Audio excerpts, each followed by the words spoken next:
So I get to campus a week early. Like I told you in our last episode, I went into the financial aid office and I told them, look, this is where I'm going to stay. I'm not going back home.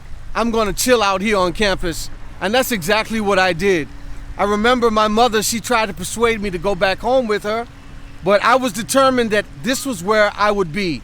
And so she eventually decided she'd just leave me there, which was my request.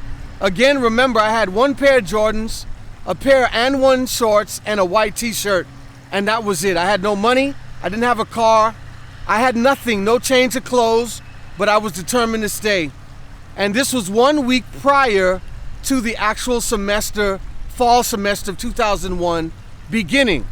And you know, while I was there that first week, I got to know the campus. I got to figure out all the different haunts on campus where I could go and hang out, what it took to go into the gym and lift weights, play ball. I frequented the cafeteria, etc., etc. I became familiar with the campus. And I would say perhaps during that first week after the third day, the campus started to be filled with all of the potential students that would come, register, and seek to get admittance into the school. Well, it was an exciting time. I remember it was around that time that my roommate eventually showed up. I had been in the room about 2 or 3 days by myself by the time he got there. And once he arrived, we got to know each other pretty good. He brought with him a Sega Dreamcast.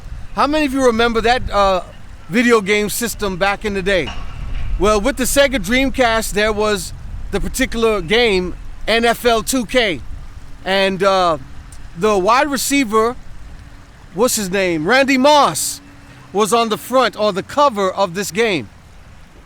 And so, because he had this Dreamcast, we got to play. And I remember that's how we really got to know each other. You know, as the students started coming in and filling into the campus, I really began to feel like this was happening. Perhaps while I was on campus with just a few students, it didn't feel real. But as that week went on and more students started to crowd into the campus, I realized that what was happening was really happening. I was moving on. I was getting places or doing different things in my life, and I was growing up. And it was such a joy to me at that time to be able to be away from my parents, because if you remember my testimony, if you go back and watch the videos prior to this, then you'll remember that we moved around a lot. I went to different schools. We lived in different cities, towns, and even countries, often in my adolescent years. So here now at the age of 18 in the year 2001, I was elated to finally be on my own and make decisions for myself. It didn't matter that I didn't have any money. It didn't matter that I didn't know what tomorrow would bring. I was just happy to be where I was. And I remember after about the first or second week on campus during that semester, my roommate had a cousin who came from out of town to visit. Now, it was an interesting situation because, again, this individual was not a student. My roommate's cousin was simply a stranger on campus coming to visit. But somehow, he was able to stay on campus nearly a month in our room without being detected by the financial aid office or even by the dorm's dean. And it was a miserable situation because he would eat up all the extra food we had in the dorm. Clothes would go missing. Video games would go missing. And as long as he was there, we weren't comfortable to leave anything out in the open. We learned pretty quickly that if anything was going to be in that room, either it needed to be hidden or it just didn't need to be there. And I remember we complained to the dean. And finally, after nearly a month of this individual being on campus in our room, was he escorted off of the campus. And it was a sigh of relief. I remember I had a nice suit that I had for several years. And when this fella left, The suit went missing. A pair of my shoes went missing. Different clothes items went missing. This fellow was about my size. And we knew what had happened. I was never compensated for these items, which you would think that the campus would have taken responsibility, considering that they had this young man there and would not run him off. But, you know, you live, you learn, things happen. And like I said, that happened early in my semester or in my time there at Southwestern. These things took place at a very early time. Well, I got along well with my roommate. If I remember correctly, he was from Illinois. And his last name was Shrimp. I remember that much. I remember we got along very well. We would be up at night playing NFL 2K. I had a little television that my mom eventually brought up there about 3 weeks after the semester had started. She brought me a care package. She brought clothes. She brought different things to keep me satisfied, if you will. Things that she could afford. And as a result of that, I had this little television with me. And this is what we would play the NFL 2K system on. And I began to get familiar with other students as they poured into campus.